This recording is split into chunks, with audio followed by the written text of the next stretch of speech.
All righty then. So it's Memorial Day weekend and Saturday. I've had 3 jet skis brought to me today. I guess people want to be riding and when their stuff doesn't work. That one's just a battery. I've worked on that one before and he's going to sell that one. This one starts but doesn't want to start after you've been riding for a while. It doesn't like to start back up. He suspects a bad coil. There's the coil. So this is a 94 Waveraider. This is all pre-power valve stuff, and guess what? It runs better. Yikes. Go figure. Well, I guess he didn't know there is a hood prop under here. It's right there. It goes right here. So there's how you keep the hood up. You don't need a stick. How about that? So let's get rid of that. Hood's up. There's the electrical box. He is obviously running premix, because there's where your oil comes out. He's running 40 or 50 to 1 premix. I'd have to ask him what. Looks like he sprayed white lithium grease all over everything to keep it lubed up. This one, probably pretty critical to have a good seal. It feels like it's still in good shape. Yeah, it's white lithium grease is what it looks like. He's got it all over everything. Keep it lubed. So plugs and a coil were requested for this one, a coil replacement. So that shouldn't be too hard to do, except for the fact that I've got to get to the back of that box, to the bolts. It looks like this little thing's got to come out, or maybe, oh, there they are. They're in there with the battery. So the battery's going to have to come out to get to, looks like 3 bolts. And if they're like all the other Yamahas I've worked on, that's 12 millimeter bolts, 3 of them, but the battery's got to come out first. So that will be what I do next. I did want to make note for those of you out there, you see what they did to not have their oil light coming on or beeping at them, whatever. They just wired the circuit into itself to bypass the oil. So I guess that's another way to do it, because they left it so that if you wanted to go back, you could. They left enough wire out to splice back into it. But just wanted to note that. Apparently that's a workaround there.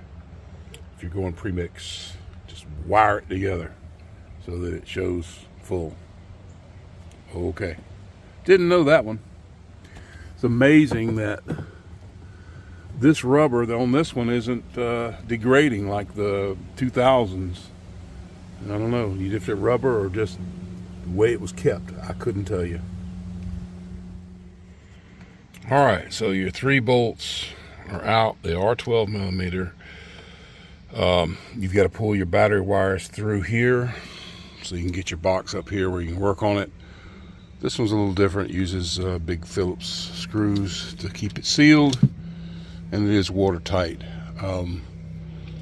Seeing with these older skis, I guess they had a tendency to flip easier, so they sealed everything up really well. Look at this. Under the seat, you've got a seal for this, you've got a seal for this, and then the whole engine compartment sealed up.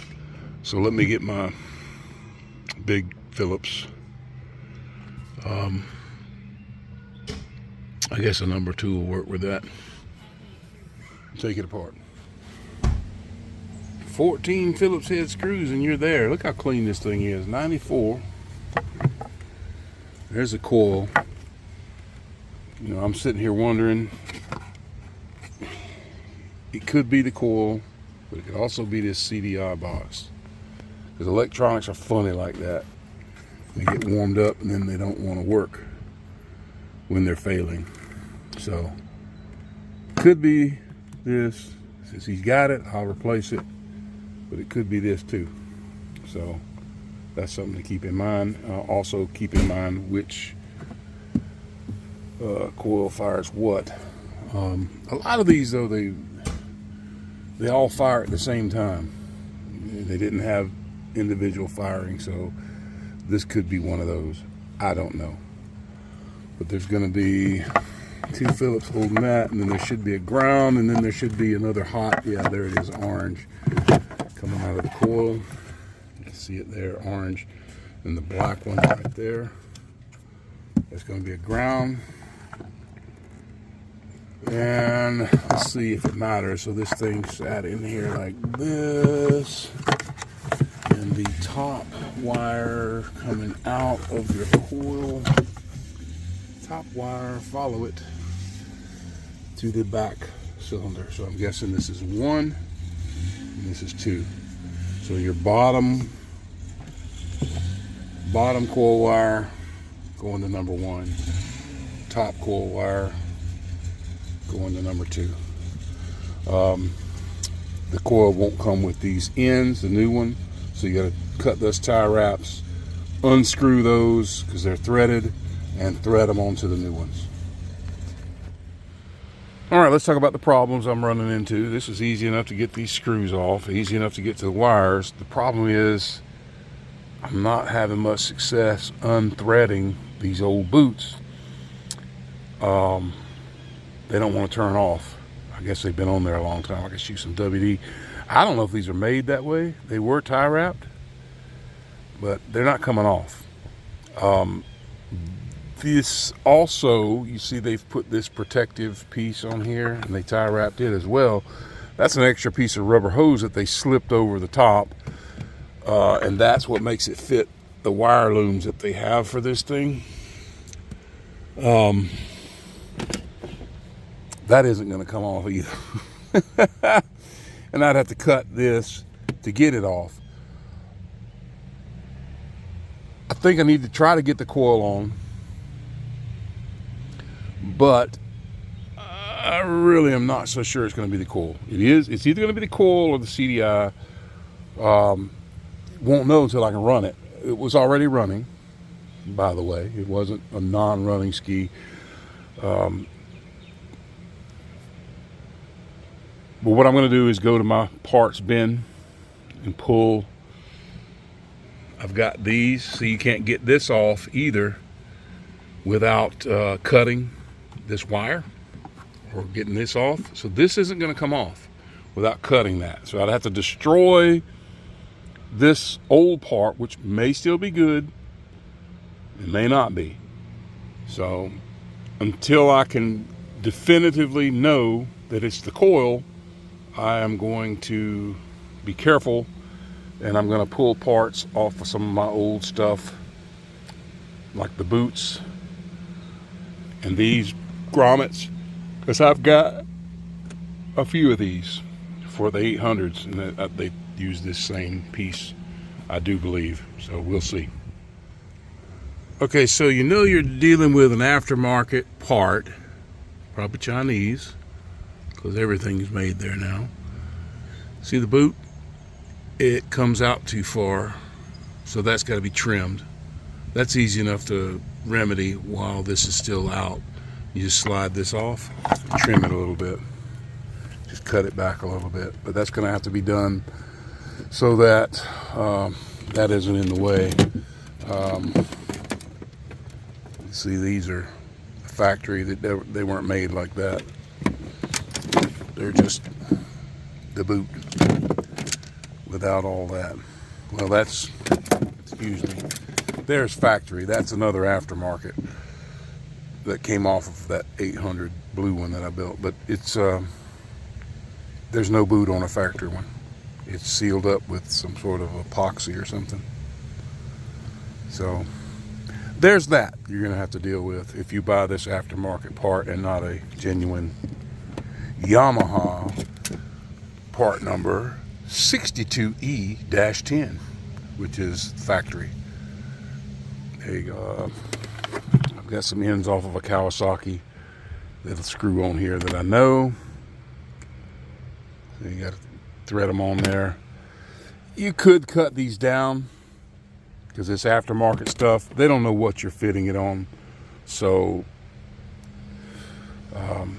they give you these super long wires. But they did have one shorter than the other, so I'm guessing it's similar. Two of them off of Kawasaki. Spark plug's a spark plug. Look at that mud dauber got to this one. They filled the hole up. This one's okay. Let's put them on. Okay, I ran into a problem with this aftermarket part. I'm going to show you what it is. And this is what you're going to find with aftermarket stuff. It was not made to fit this. It fits several different generic two-cylinder engines. So here's your factory coil. See the wires, how close they are to this post where it bolts down? They're right up against it. All right, this is an aftermarket, and it's made the same way. Okay. This one is not. See that big fat post? That big piece of plastic and the wires coming out? Well, the problem is you can't get this cover back on because this piece here needs the space that this is occupying. So you either modify this by cutting all this off, or you get a coil that will fit. So I'm going to I guess I'll go with this aftermarket coil off of this 800 that I had. It worked. It was firing. There's the part number for it. There's the part number for it. This is a better fit. The problem with this one is this is wrong for the ground. This has got the bullet type terminals, not ring terminals for the ground. It's got a female version of that, I do believe. Let's see. Yeah, see this? That's what it uses to ground. Same, the hot's the same. It's got a male bullet terminal and a female bullet terminal. Now, that's easy enough to cut that and change that terminal, and I think I've got some. So, I guess I'll do that next and put this coil on. Look at this Chinese stuff. You couldn't even pull the bullet terminals without snatching them loose from the wires. That's how well made this stuff is. Of course, I'm being sarcastic. Let me put on my coil and be done with this. Okay, I've got another coil in. It's off of an 800. Your solenoid, seat it back. Make sure your fuse is back in the place where it's under the access cap. Get all your grommets situated and bolt this thing back together. Of course, making sure your gasket is lined up and placed back properly. The solenoid likes to pop off of its little, it just pushes down, a little rubber thing holding it. Make sure you got your wires connected. The 800 doesn't use this bullet connector. It uses a round terminal. So I'm just going to go with that, and it just goes under a screw. There's a ground screw to ground it. We're going to try the 800 coil on this. I don't see why it won't work. A 12-volt coil is a 12-volt coil for the most part. This is a dual coil off of an 800. This is, what is this, like a, I don't even know if it's a 760. It's something maybe a little smaller. It should work. We'll see. All right, getting toward the end of the day, I got to finish this up.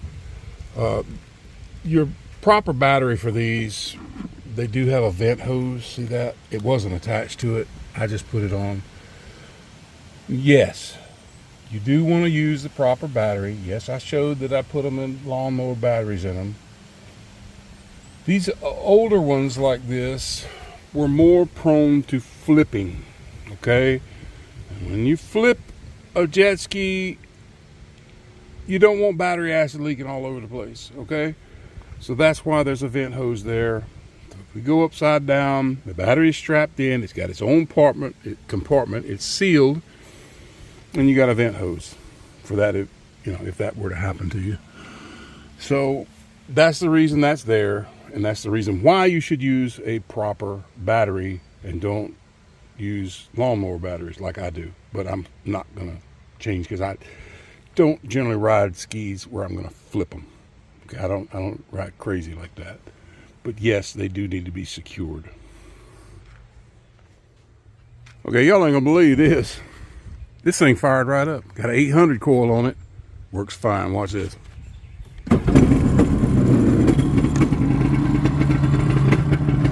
Now you see, non-power valve.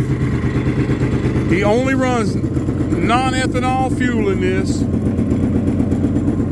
It might look roached out, but this thing runs great.